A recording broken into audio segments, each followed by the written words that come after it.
各位朋友们，大家好啊！今天呢，非常有幸来到我们的亲朋友的家里面呢，我们来探讨一个大家非常感兴趣的话题，就是这个膝盖啊，如果发生了这个症状以后呢，如何进行康复？亲你好。你好，大家好。我认识你已经蛮长时间了，我知道你在运动方面呢，各种运动都非常的擅长。那么你怎么会突然就有了这个膝盖的问题呢？哎呀，这个是说来话长啊。哎呀，这个膝盖受伤呢，它不是说，哎呀，我不小心摔了一跤，然后就摔断了这样的。我这个不是，有这些年来还是有各种各样的受伤，比如说那个当课又滑雪啊，不小心摔一下呀，又扭了哪里呀。然后还有第二个原因呢，就是有时候就运动的那个方式其实就不对的，或者姿势不对的，但自己不知道。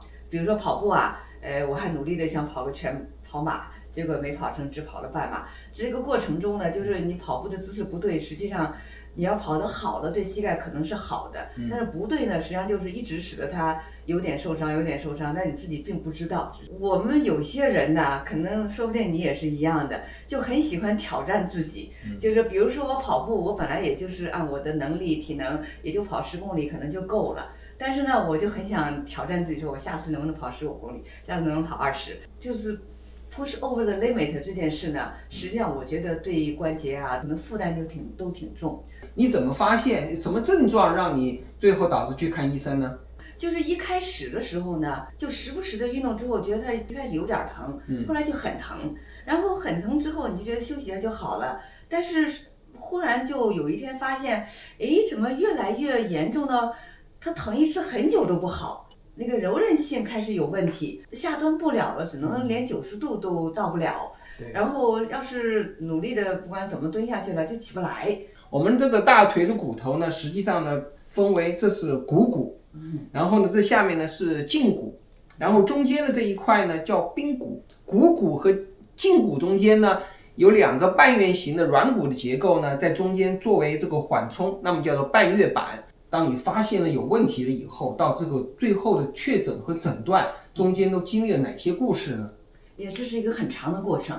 从一开始我感觉到膝盖不舒服需要就医的时候，到现在手术就已经超过了至少2年半吧。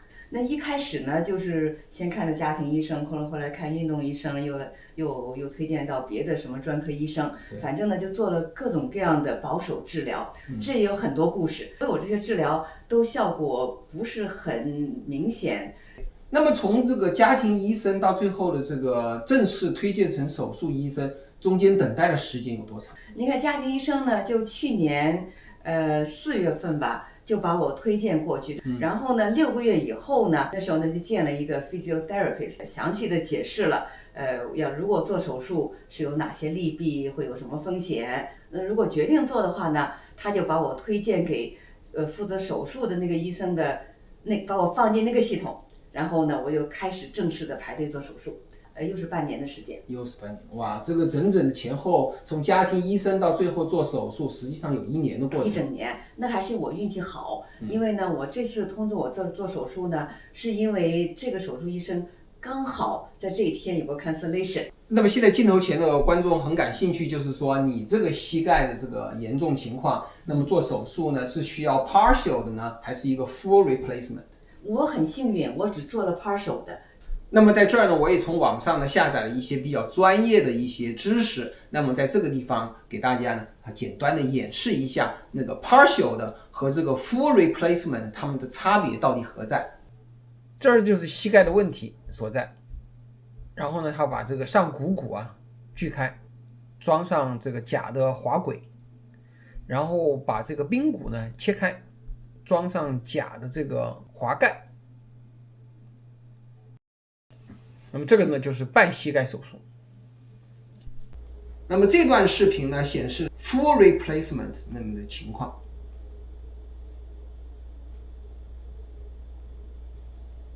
我们这时候可以看到他把这个整个磨损的这个髌骨和这个下面的胫骨部分呢，包括半月板，这是半月板部分，那么全部进行替换，这个叫 full replacement。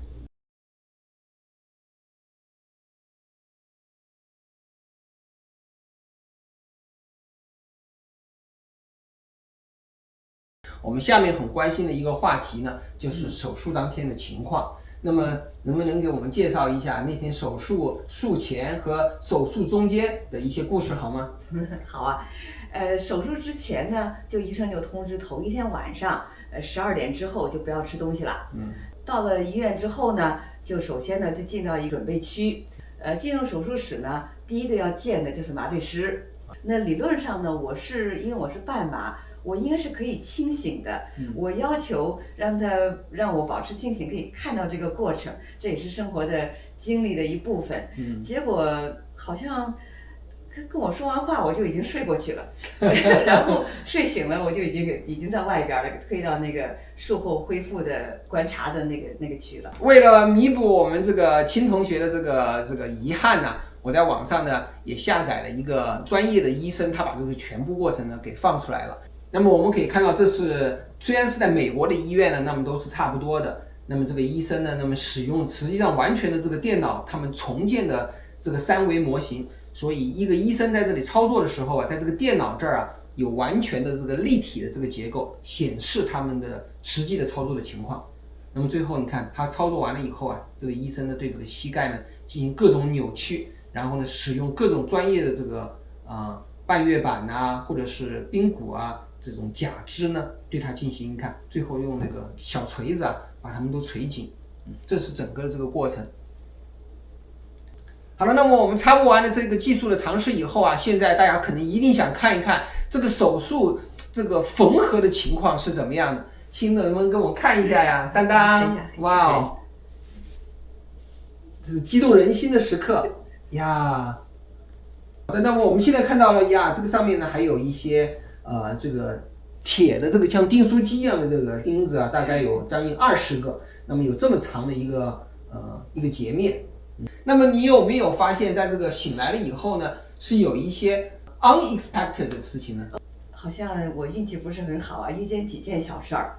第一个呢，就是半麻的时候，本来是麻醉师清楚的给我解释，说这个麻醉呢是腰部以下的麻醉，结果呢出了错，就给我做了胸部以下的麻醉，就是从这里开始全是麻醉的，是个意外啊。因为如果是麻醉到胸的话呢，会有各种各样的后果，最坏的后果呢，就有可能就不定什么时候停止呼吸。就我在观察室的时候呢，就在那躺着，就忽然某一瞬间开始就发抖，就浑身抖的那样，就停不住的。做手术那一天，我也感觉整个渥太华都在发生地震。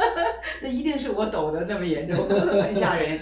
然后护士就给我打了一针，我觉得也就10分钟、15分钟吧，就恢复正常了。这是我遇到的第一个没想到的 complication 吧，算是。还有第2个吗？还有一个，还有一个更是没想到的。那我做完手术之后呢，就住院住了1天。第2天睡醒之后呢，就有物理治疗师过来教我怎么用拐杖啊，怎么用 walker 啊，怎么爬楼梯啊等等的。那走完之后呢，我这伤口就开始流血，然后护士就说没关系，没问题，因为你刚刚走了一圈。结果回家之后打开这个裤腿一看，哇，那血就满满的往外流啊！我的朋友就跟我说，咱们要不快点去看急诊吧。去了那里之后呢，那已经这一折腾又等了好几个小时之后呢，那时候已经止血了。所以还好吧，就是有惊无险吧。那么我听说呢，这个情况呢，那么是跟你当时使用的这个 blood thinner 有关。对。那现在呢，做完手术呢，医生就要求立马就要服用 blood thinner， 一直连续服用7天。这个是为了防止那 blood clot， 做完手术呢会有这种潜在的危险。明明知道我有这个血比较稀的这个问题，那还是要服用那个 blood thinner， 所以这个就加重了这个血液不凝固的这个问题。明白。那看来你这个手术还是好事多磨啊！确实是。镜头前的朋友也要感谢我们这个亲同学呢，用自己的亲身的经历跟大家及时的分享。我们后续呢还会有一些采访呢，看看这个康复的情况是怎么样的。手术做的成功是很起决定性因素，但是呢，康复呢更重要。如果是做的不好呢，手术做的再成功也没有意义。好了，那么我们今天的这个采访非常感谢我们的这个亲同学，多谢，希望对大家有帮助。好的，谢谢你，也祝你早日康复。多谢。好了，也谢谢镜头前的每一位朋友。好了，我们下期节目再见。